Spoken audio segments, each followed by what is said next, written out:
नमस्कार विद्यार्थी मित्रांनो. अर्थशास्त्र इयत्ता 12वी मध्ये पुन्हा एकदा आपलं स्वागत आहे. माझी परीक्षा माझी तयारी या माध्यमातून आपला बोर्डाच्या परीक्षेचा अभ्यास सुरू आहे. यामध्ये आपण क्वेश्चन बँक म्हणजेच प्रश्नाचा संच आपणास जो देण्यात आलेला आहे ते आपण सोडवत आहोत. त्यामध्ये वस्तुनिष्ठ प्रश्नांची उत्तरे आपण अभ्यासलेली आहेत. तर विद्यार्थी मित्रांनो, आजच्या तासिकेमध्ये आपणास प्रश्न दुसरा अ, संकल्पना ओळखून त्या स्पष्ट करा, हा प्रश्न आपल्याला अभ्यासावयाचा असतो. तर विद्यार्थी मित्रांनो, आपल्याला याची कल्पना आहेच की प्रश्न दुसरा अ जो आहे तो 6 गुणांसाठी असतो. त्यामध्ये 5 प्रश्न ऑप्शन आपल्याला दिलेले असतात. त्यापैकी कोणतेही 3 आपल्याला सोडवायचे असतात. म्हणजे प्रत्येक प्रश्नासाठी आपणास 2 गुण असतात.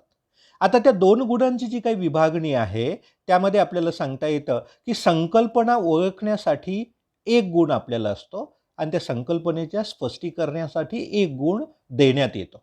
तर विद्यार्थी मित्रांनो, या माध्यमातून आपण पहिली जी काही संकल्पना आहे ती संकल्पना आपण अभ्यासूया. क्वेश्चन बँकमध्ये दिलेली पहिला जो काही प्रश्न आपल्याला देण्यात आलेला आहे तो आपण अभ्यासूया. त्यामध्ये आपल्याला पहा काय दिलेलं आहे, तर मालाने तिच्या परिसरातील 25 कुटुंबाकडील उत्पन्न आणि खर्चाची माहिती गोळा केलेली आहे. म्हणजे मालानं काय केलं, तिच्या आजूबाजूला तिच्या परिसरामध्ये असलेल्या 25 कुटुंबातील उत्पन्न आणि खर्चाची माहिती गोळा केलेली आहे. तर विद्यार्थी मित्रांनो, या विश्लेषणामध्ये या विधानामध्ये दडलेली संकल्पना कोणती आहे ही आपल्याला पहिल्यांदा शोधायचं असतं. तर आपल्याला माहिती आहे की या माध्यमातून आपल्याला असं सांगता येतं की मालानं काय केलं, तिच्या परिसरातील 25 कुटुंबाच्या म्हणजे एका कुटुंबाच्या उत्पन्न आणि खर्चाची माहिती जमा केलेली आहे.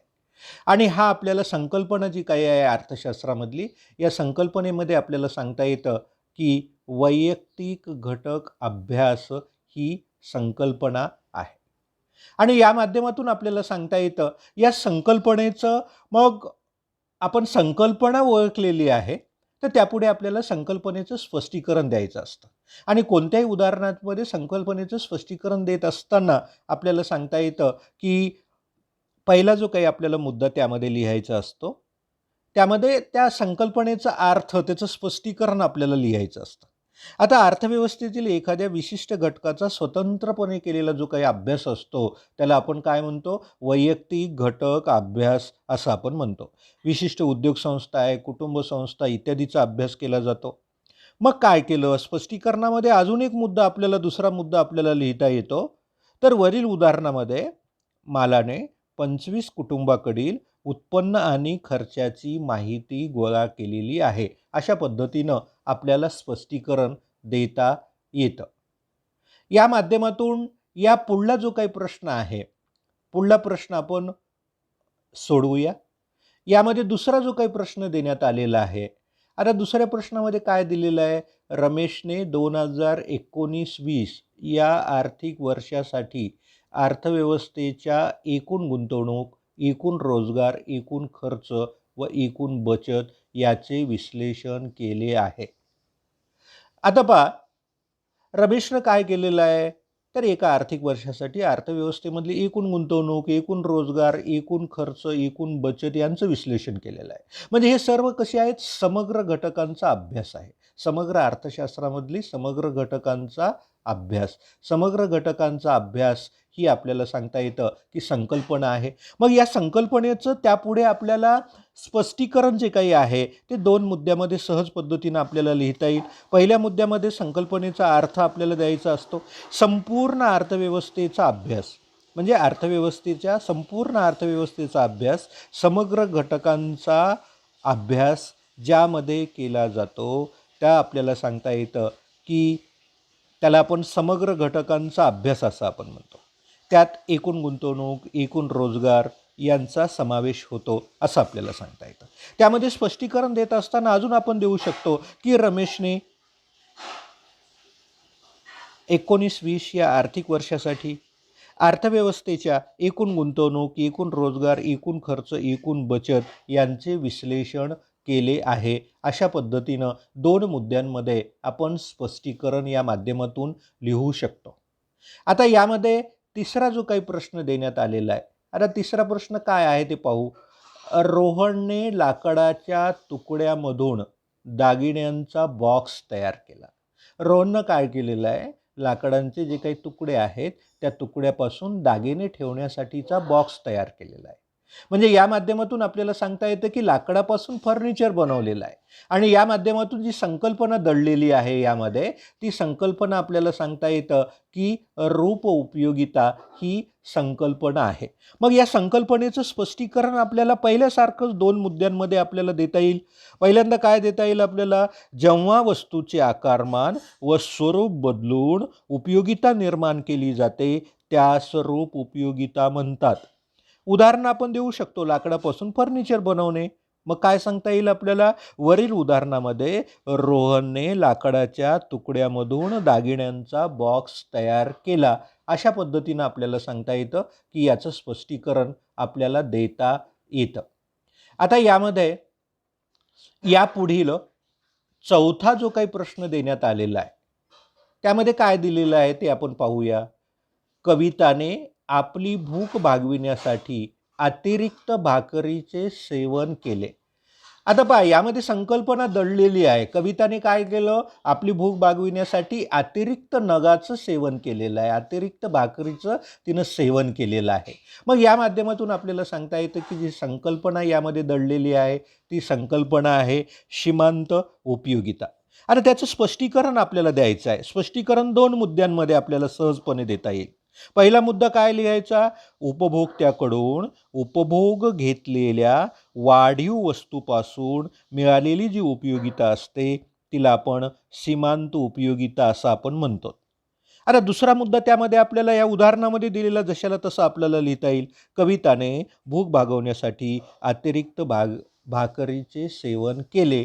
या पद्धतीनं आपल्याला सांगता येतं की ही संकल्पना स्पष्ट करता येते.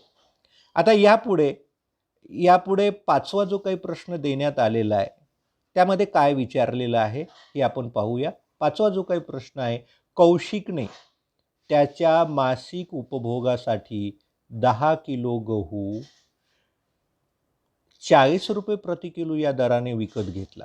कौशिकने काय केलं, आपल्या स्वतःच्या मासिक उपभोगासाठी काय केलेलं आहे, 10 किलो गहू आपल्याला सांगता येतं की 40 रुपये किलो याप्रमाणे त्यानं विकत घेतलेलं आहे.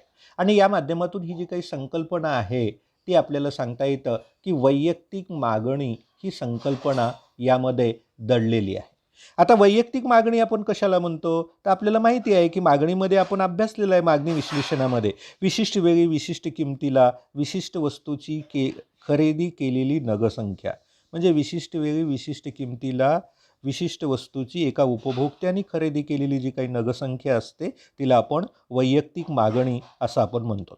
त्यामध्ये आपल्याला सांगता येतं की दुसरा मुद्दा लिहिता येतो, कौशिकने मासिक उपभोगासाठी 40 रुपये प्रति किलोप्रमाणे 10 किलो गहू खरेदी केला आहे. या पद्धतीनं आपण संकल्पनेचं स्पष्टीकरण या माध्यमातून आपल्याला देता येतं. यामध्ये 6वा जो काही प्रश्न देण्यात आलेला आहे, काय दिलेला आहे, आमनने आपल्या शिवणकामाच्या दुकानात शिवणकामाचं यंत्र फर्निचर खरेदी केलं. पहा, आमन आहे, आमननं काय केलं, आपलं टेलरिंगचं जे काही शॉप आहे शिवणकामाच्या दुकानामध्ये काय केलं, ह्याच्यासाठी शिवणकामाचं यंत्र जे शिलाई मशीन आहे आणि फर्निचर खरेदी केलं.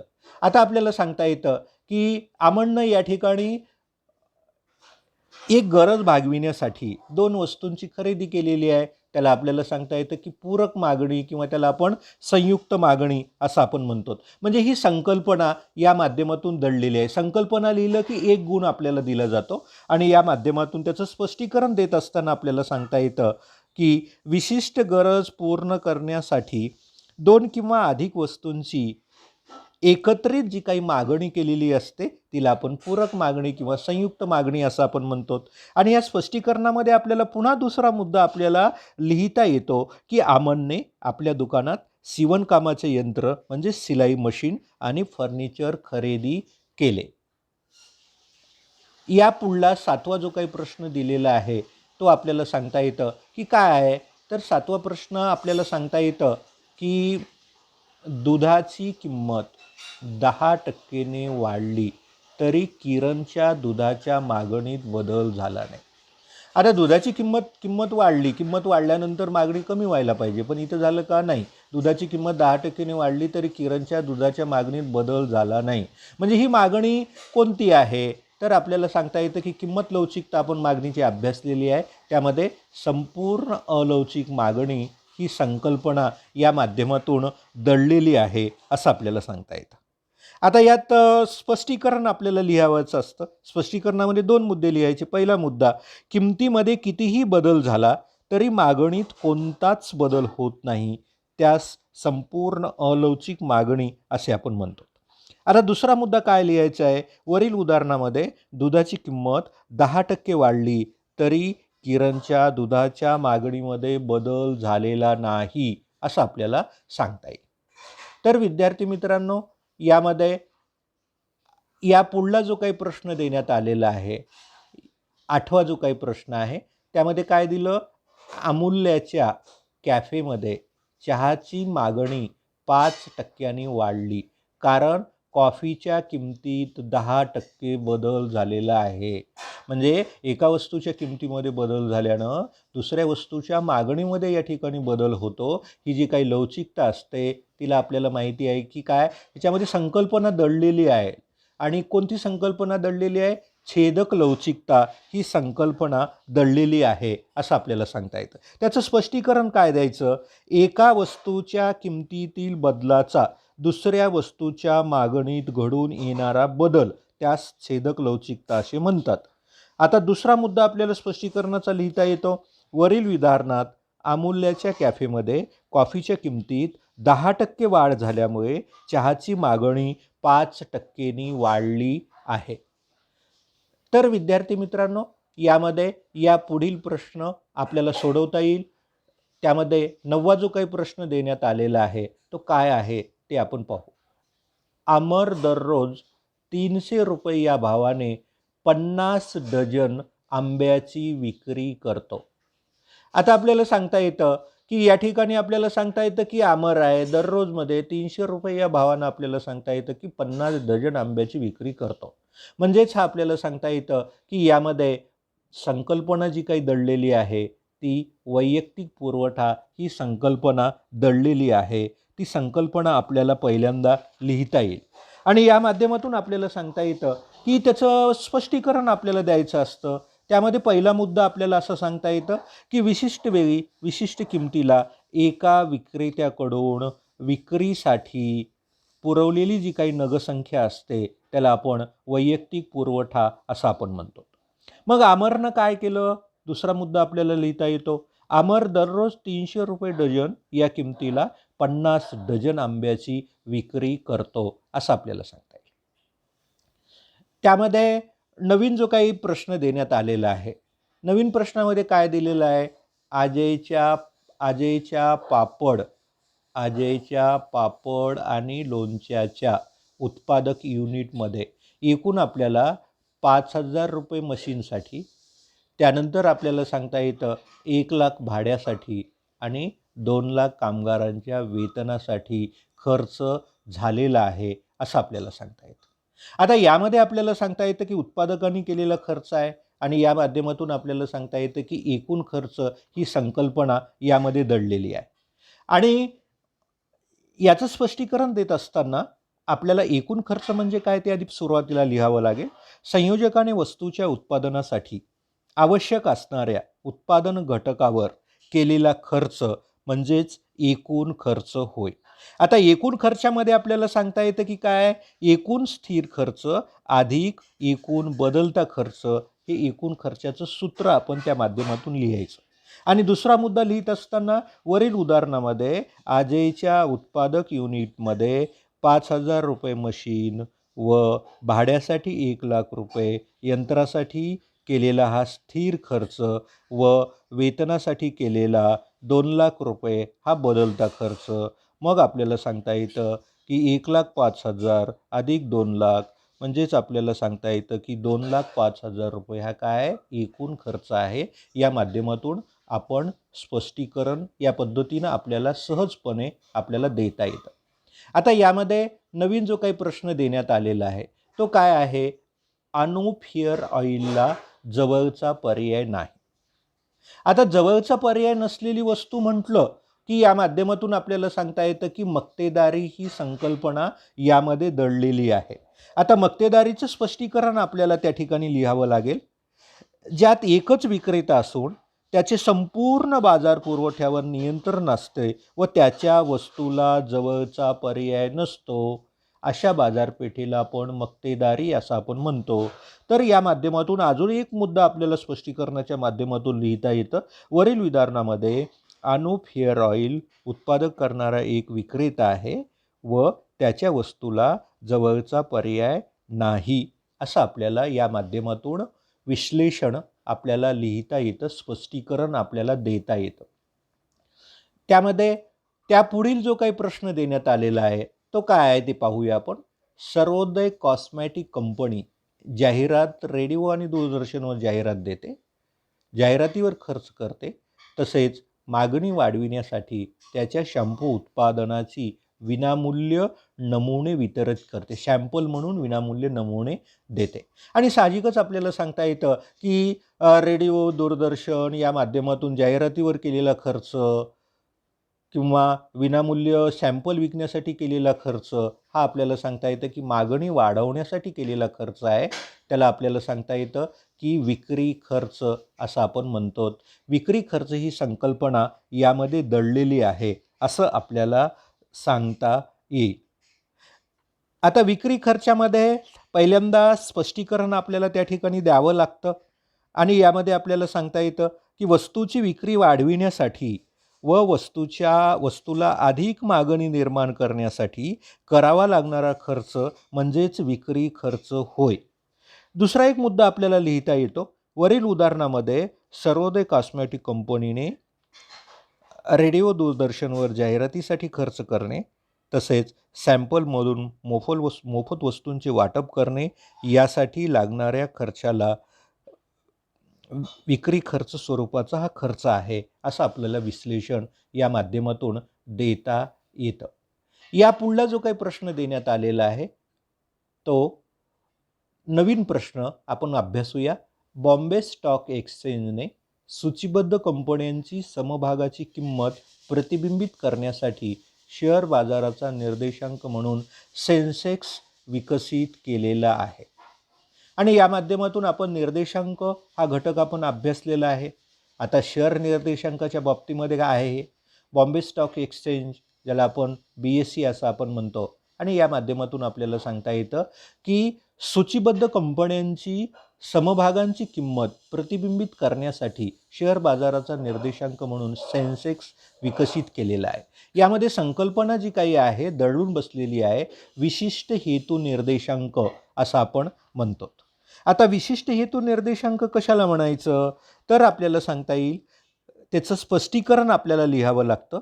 काही विशिष्ट हेतूने जे निर्देशांक तयार केले जातात त्याला विशिष्ट हेतू निर्देशांक असं म्हणतात. अजून एक स्पष्टीकरणाचा मुद्दा आपल्याला देता येईल.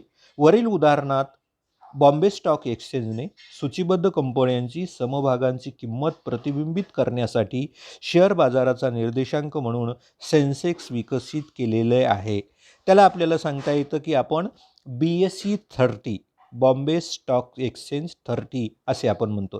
म्हणजे 30 कंपन्यांच्या किमतीच्या निर्देशांकाच्या माध्यमातून आपल्याला सांगता येतं विशिष्ट हेतू निर्देशांक स्थापित केलेला आहे. या पुढला जो काही प्रश्न देण्यात आलेला आहे तो पहा. नवीन जो काही प्रश्न देण्यात आलेला आहे त्यामध्ये 2015-20 या कालावधीत महाराष्ट्रातील कच्च्या कापसाच्या उत्पादनात होणारे बदल मोजण्यासाठी कृषी संशोधन संस्थेने निर्देशांक क्रमांक तयार केला आहे. आता यामध्ये आपल्याला कोणता निर्देशांक दडलेला आहे तो आपल्याला अभ्यासावा लागतो. म्हणजे विशिष्ट कालखंडामध्ये, म्हणजे 2 भिन्न कालावधीमधील, म्हणजे आपल्याला सांगता येतं की यामध्ये दडलेला जो निर्देशांक आहे, म्हणजे संकल्पना कोणती ती ओळखायची पहिल्यांदा. यामध्ये संख्यात्मक निर्देशांक ही संकल्पना दडलेली आहे. त्याचं स्पष्टीकरण आपल्याला लिहावं लागतं. ते 2 मुद्द्यामध्ये आपल्याला लिहिता येईल. त्यामध्ये पहिला मुद्दा, 2 भिन्न कालावधीतील वस्तूच्या परिमाणातील बदल मोजणारा निर्देशांक असतो, त्या संख्यात्मक निर्देशांक असे म्हणतात. दुसरा मुद्दा आपल्याला या माध्यमातून लिहिता येईल. वरील उदाहरणात 2015-20 या कालावधीत महाराष्ट्रात कापसाच्या उत्पादनात होणारे बदल मोजण्यासाठी कृषी संशोधन संस्थेने निर्देशांक क्रमांक तयार केलेला आहे, असं आपल्याला विश्लेषण स्पष्टीकरण या माध्यमातून आपल्याला देता येतं. त्यामध्ये नवीन जो काही प्रश्न देण्यात आलेला आहे तो आहे, मनीषने त्याच्या कपड्याच्या कारखान्यात रेडीमेड शर्ट तयार करण्यासाठी 100 मीटर सुती कापड विकत घेतला. आता या माध्यमातून आपल्याला सांगता येतं की एखाद्या उदाहरणामध्ये एक किंवा त्यापेक्षा अधिक 2 संकल्पनासुद्धा 2-3 संकल्पनासुद्धा दडलेल्या असतात. या उदाहरणामध्ये आपल्याला सांगता येतं की हा कसा आहे, मनीषने आपल्या खाजगी व्यवसायामध्ये खाजगी गुंतवणुकीसाठी केलेला खर्च आहे, ही संकल्पना यामध्ये दडलेली आहे, असं आपल्याला सांगता येतं. आता यामध्ये ह्या संकल्पनेचं स्पष्टीकरण आपल्याला द्यायचं आहे आणि या माध्यमातून पहिला मुद्दा आपल्याला यामध्ये लिहिता येईल की उद्योजकाने विविध वस्तू व सेवांच्या निर्मितीसाठी कच्चा माल, यंत्रसामग्री या बाबीवर केलेला जो काही खर्च असतो त्याला आपण खाजगी गुंतवणूक खर्च असं आपण म्हणतो. वरील उदाहरणात मनीषने त्याच्या कपड्याच्या कारखान्यात रेडीमेड शर्ट तयार करण्यासाठी 100 मीटर सुती कापड विकत घेतला. हा खाजगी गुंतवणुकीवरती केलेला खर्च आहे असं आपल्याला सांगता येईल. यामध्ये आपल्याला त्या पुढला जो काही प्रश्न देण्यात आलेला आहे तो पुढला प्रश्न काय आहे तो आपण अभ्यासवा. कोणता आहे, सरला या सेवानिवृत्त शाळेतील शिक्षिकेला शासनाकडून दरमहा 20,000 रुपये पेन्शन मिळते. आता पहा, सरला नावाची सेवानिवृत्त शिक्षिका आहे आणि त्या शिक्षिकेला शासनाकडून दरमहा आपल्याला सांगता येतं की 20,000 रुपये पेन्शन मिळते. आणि या माध्यमातून आपल्याला सांगता येतं की यामध्ये संकल्पना जी काही दडलेली आहे ती राष्ट्रीय उत्पन्नाच्या माध्यमातून आपल्याला सांगता येतं की हे हस्तांतरित देणे, हस्तांतरित उत्पन्न ही संकल्पना दडलेली आहे असं आपल्याला सांगता येतं. आणि हस्तांतरित उत्पन्नाचं स्पष्टीकरण हस्तांतरित देणे असंही म्हणू शकतो आपण, हस्तांतरित उत्पन्न असंही आपण म्हणू शकतो. म्हणजेच हस्तांतरित उत्पन्न, हस्तांतरित देणी असंही आपण म्हणू शकतो. एकामध्ये एकपेक्षा जास्त संकल्पनासुद्धा दडलेल्या असू शकतात. तर विद्यार्थी मित्रांनो, यामध्ये हस्तांतरित उत्पन्नाचं स्पष्टीकरण आपल्याला द्यायचं असतं. एखाद्या व्यक्तीस कोणतेही काम न करता दुसऱ्या व्यक्तीने किंवा संस्थेने केलेला खर्च जो असतो त्याला आपण हस्तांतरित उत्पन्न असं आपण म्हणतो. म्हणजे एका व्यक्तीनं कोणतंही काम न करता दुसऱ्या व्यक्तीने किंवा एखाद्या संस्थेने त्याच्यावर केलेला जो खर्च असतो त्याला आपण हस्तांतरित देणं, हस्तांतरित उत्पन्न असं आपण म्हणतो. हा सरकारकडून केलेला खर्च असतो, याचा समावेश राष्ट्रीय उत्पन्नामध्ये केला जात नाही असं आपल्याला सांगता येतं. या माध्यमातून स्पष्टीकरण आपल्याला देता येतं. आणि दुसरा मुद्दा आपल्याला वरील उदाहरणामध्ये सरला या सेवानिवृत्त शिक्षिकेला शासनाकडून दरमहा 20,000 रुपये पेन्शन मिळते, हे हस्तांतरित उत्पन्न आहे असं आपल्याला सांगता येईल. त्या पुढला जो काही प्रश्न देण्यात आलेला आहे तो पहा. नवीन जो काही प्रश्न आहे, प्रकाशने लेखावर्ष 18-19 दरम्यान 62,000 रुपये आयकर भरलेला आहे. म्हणजे प्रकाशनं काय केलेलं आहे, इन्कम टॅक्स भरलेला आहे. कोणत्या आर्थिक वर्षामध्ये, 18-19च्या दरम्यान आपल्याला सांगता येतं की 62,000 रुपये हा उत्पन्न कर भरलेला आहे असं आपल्याला सांगता येतं. म्हणून यामध्ये संकल्पना जी काही दडलेली आहे त्याला आपण प्रत्यक्ष कर, डायरेक्ट टॅक्स असं आपण म्हणतो, वैयक्तिक उत्पन्न कर असंही आपण म्हणू शकतो. आणि याचं स्पष्टीकरण देत असताना आपल्याला देता येतं की यामध्ये स्पष्टीकरणामध्ये पहिला मुद्दा आपल्याला अशा पद्धतीनं लिहिता येईल की करदात्यांच्या उत्पन्न व संपत्तीवर आकारला जाणारा जो कर असतो त्यास प्रत्यक्ष कर म्हणतात. त्याला वैयक्तिक उत्पन्न कर असंही आपण म्हणतो. दुसरा मुद्दा आपल्याला लिहिता येईल की वरील उदाहरणामध्ये प्रकाशने आर्थिक वर्ष 18-19 दरम्यान 62,000 रुपये आयकर भरलेला आहे. त्याला आपण प्रत्यक्ष कर असं आपण म्हणतो. या पुढला जो काही प्रश्न देण्यात आलेला आहे त्यामध्ये आपल्याला सांगता येतं की रिझर्व्ह बँक केंद्र सरकार व राज्य सरकारचे बॉन्ड्स, सिक्युरिटीज इत्यादी वस्तू विकून कर्ज उभारण्यास मदत करते. आता आपल्याला सांगता येतं की यामध्ये अंतर्गत कर्ज असंही आपण म्हणू शकतो आणि याच पद्धतीनं आपल्याला सांगता येतं की ह्याला आपण सार्वजनिक कर्ज असंही म्हणू शकतो. म्हणजे एका उदाहरणामध्ये एकापेक्षा 2 संकल्पना देखील दडलेल्या असू शकतात. आता अंतर्गत कर्ज किंवा अंतर्गत कर्ज ही संकल्पना आपण जर गृहीत धरली तर या माध्यमातून आपल्याला सांगता येतं की या संकल्पनेचं स्पष्टीकरण आपल्याला द्यायचं असतं. जेव्हा सरकार देशातील नागरिक, बँका, मध्यवर्ती बँका, वित्तीय संस्था, औद्योगिक इत्यादीकडून कर्ज घेतात त्यास आपल्याला सांगता येतं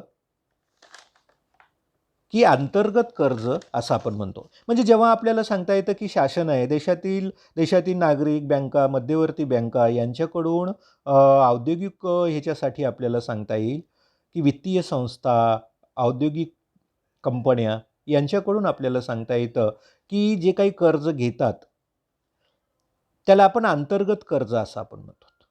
आता दुसरा मुद्दा आपल्याला देता येईल की वरील उदाहरणामध्ये रिझर्व्ह बँक केंद्र सरकार, राज्य सरकारे बॉन्ड्स, सिक्युरिटीज इत्यादी वस्तू विकून कर्ज उभारण्यास मदत करते. ते अंतर्गत कर्ज आहे.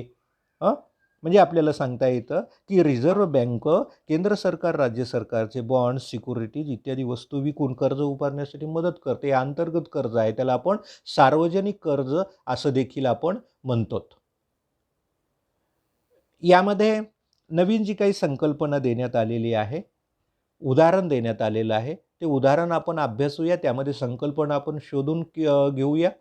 AVM बँक आपल्या ग्राहकांना डीमॅट सुविधा, इंटरनेट बँकिंग आणि मोबाईल बँकिंग सुविधा प्रदान करते. म्हणजे AVM नावाची एक बँक आहे आणि आपल्या ग्राहकांना डीमॅट सुविधा, इंटरनेट बँकिंग, मोबाईल बँकिंग इत्यादी सुविधा प्रदान करते. आता यामध्ये संकल्पना जी काही आहे ती व्यापारी बँकांची सहाय्यक कार्य ही संकल्पना यामध्ये दडलेली आहे. आता व्यापारी बँकांची सहाय्यक कार्य याचं स्पष्टीकरण देत असताना आपल्याला पहिला मुद्दा आपल्याला या माध्यमातून लिहिता येतो. व्यापारी बँका निधी हस्तांतरणासाठी ग्राहकांच्या वतीनं रकमा जमा करणे, प्रासंगिक देणी देणे, परकीय चलन, सुरक्षित ठेव कप्पा, डीमॅट सुविधा, इंटरनेट बँकिंग, मोबाईल बँकिंग यासारख्या सुविधा पुरवल्या जातात. त्यास आपल्याला सांगता येतं की आपण काय म्हणतो, व्यापारी बँकांची सहाय्यक कार्य असं आपण म्हणतो. दुसरा मुद्दा आपल्याला देता येईल की वरील उदाहरणामध्ये AVM बँक ही आपल्या ग्राहकांना डीमॅट सुविधा, इंटरनेट बँकिंग, मोबाईल बँकिंग इत्यादी सुविधा प्रदान करते. तर विद्यार्थी मित्रांनो, या माध्यमातून आपल्याला सांगता येतं यापुढील जी काही संकल्पना देण्यात आलेली आहे ती आपण अभ्यासूया. केरळची के ज्वेलर्स कंपनीचा शेअर्सद्वारे 100 कोटी रुपये वाढवण्याचा मानस आहे. म्हणजे केरळमध्ये के ज्वेलर्स नावाची कंपनी आहे दागदागिन्याच्या माध्यमातून आणि ती कंपनी शेअर्सच्या माध्यमातून आपल्याला सांगता येतं की 100 कोटी रुपये भांडवल उभारणीचा तिचा मानस आहे, तिचा संकल्प आहे असं आपल्याला सांगता येतं. मग या संकल्पनेमध्ये, या उदाहरणामध्ये संकल्पना जी काही दडलेली आहे, औद्योगिक रोखे बाजार किंवा त्याला आपण प्राथमिक बाजार असं आपण म्हणतोय. आता यामध्ये स्पष्टीकरण आपल्याला लिहित असताना भाग आणि ऋणपत्राच्या विक्रीमधून म्हणजे शेअर्सच्या विक्रीमधून बाजारपेठा नवीन भांडवल उभारण्यास मदत करतात. त्याला आपण औद्योगिक रोखे बाजार असं आपण म्हणतो. त्याला आपण प्राथमिक बाजार असंही आपण म्हणतो.